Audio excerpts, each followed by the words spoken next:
Madumiso Jesu Kristo. Kanje sibazame ngifisa sibuke incwadi kaJona umprofete isahluko sesithathu. Izwi lenkosi lafika kuJona umprofete ngokwesibili. Lathi suka uhambe uye eNiniva kulelo nxuluma enkulu shumayele khona engizotshela khona. uNkulunkulu ufika kuJona okwesibili ngoba ufikile yena okokuqala akaze alalela. Ufikile yena okokuqala akaze enza lokhu athunywe uNkulunkulu. Kunenkonzo efisa uqala kuyona mefisa ukuba sibheke. Konzo yokuqala uJona uthi bethunywa uNkulunkulu ukuba ahambe ayoshumayela eNiniva. uJona uyanqaba. Abasikahle nababuzayo kungani uJona unqaba uyoshumayela eNiniva? uJona usho into ebalulekile uthi uma ngihamba ngiyoshumayela wena Nkosi uzobadabukela, wena Nkosi uzobaxolela, wena Nkosi ngeke uzabashaya. Bangithusa uJona ngoba uJona umvezela ukuthi ulolu hlobo lomuntu onenhliziyo embi, ulolu hlobo lomuntu elifuna ukubona omunye umuntu elimala, ulolu hlobo lomuntu olufuna ukubona izinto zakho zihlezi zibheda, ulolu hlobo lomuntu othi muhle muhle muhla wakhe vele uyenze eyazi lento. Lithi izwi likaNkulunkulu uJona wehla waya eJopha. Mefika eJopha wabesengena emkhunjini noma esikebheni azikahle kamhlophe ukuthi asiyi la uNkulunkulu emisa khona. Mhlawumbe mina into evukayo enye ukuthi kungenzeka yini ukuba ngingene esikebheni, ngingene emotweni, ngingene enqoleni engaziyo ayiyisi la uNkulunkulu efuna ngiye khona.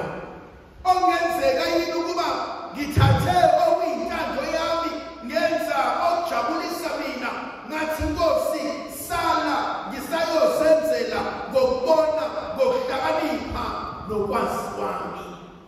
Kunento eyenzakalayo uma esengenile kulo mkhumbi obheke eThalashishi.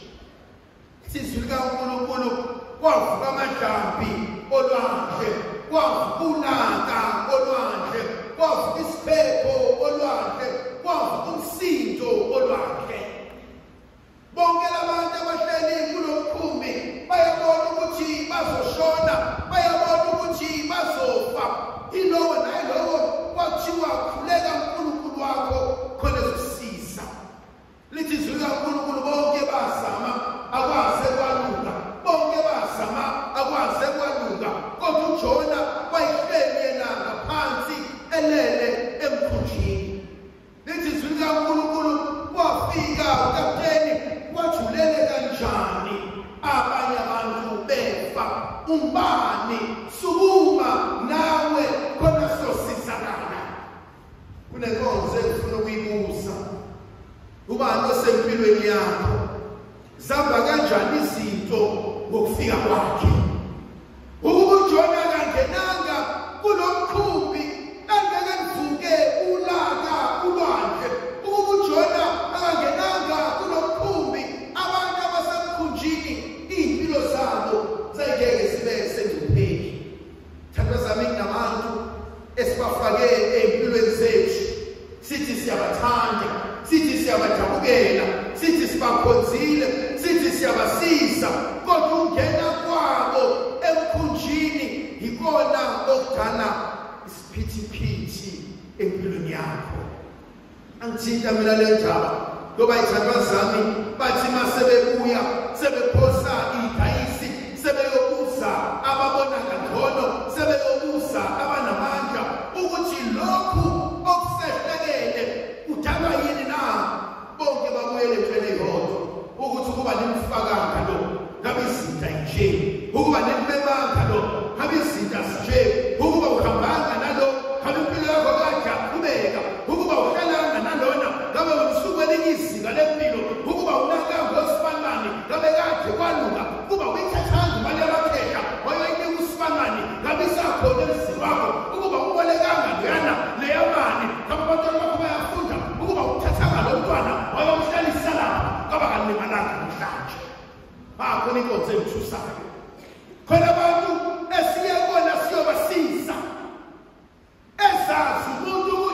kunamakhizane ezazi ukuthi unolwayi akazangena ukuthi njengoba kusondela kuwena nginamakhizane.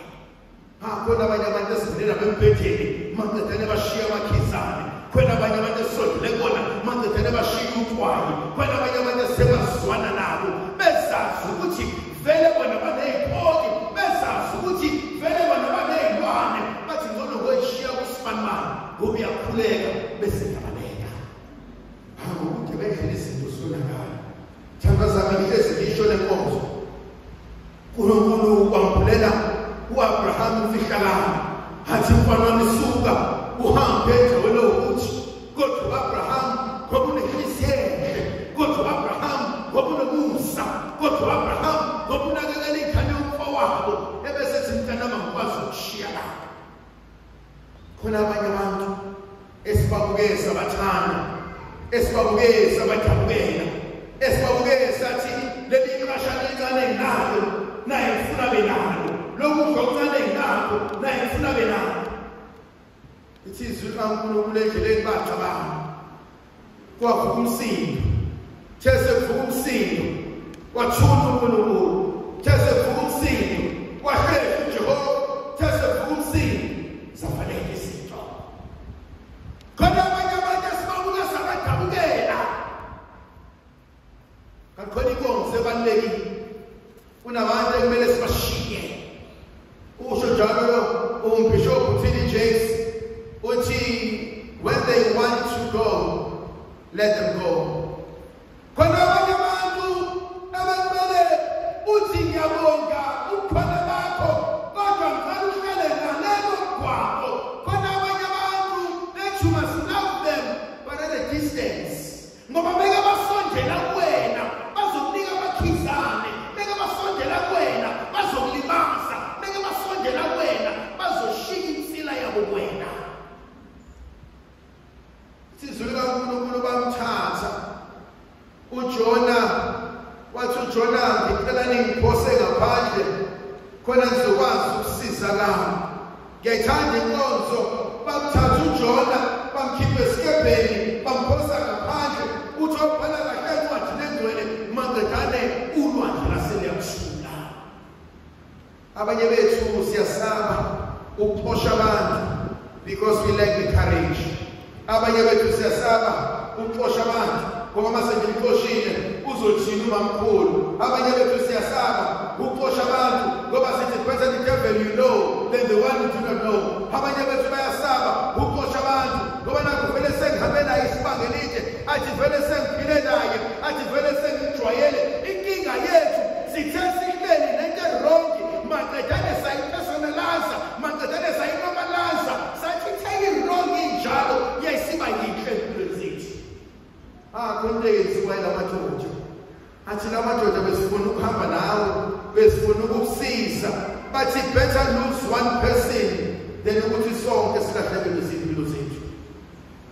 Yamazi umuntu osedume ikhaya, yamazi umuntu oseshiya ikubo ngenxa yomuntu athi ngiyamthanda. Uhlangane nomuntu emgaqweni ungamazi, uhlangane nomuntu emgaqweni wakushela, washeleka, wabonga, nahlala naye, wakususalela engelutho, wazomhlalisa kini, wazomhlalisa emzini wabakhehla, maqedane wamhambisela itrain, wamnika breakfast in bed, kodwa kina kasiwa. Khona abanye bethu abasuke bathatha inkonzo emnandi ukuyinganisa. Khona abanye bethu abathatha inkonzo emnandi ukuthi nangumakoti. Zonke izinto zakhe besihamba kahle, zonke izinto zakhe beyikhanya, zonke izinto zakhe besizinhle, bekuzwa kuyena imali. Bawufuna injoba ukuyakuyena, kodwa khona osungene naye.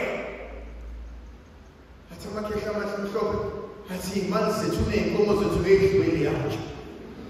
Athi okuhle kwethu kwala ekhaya, ma ukuthi awusakufuni, ma ukuthi sewudayisa ngakho, ngono ningakutholi lonke.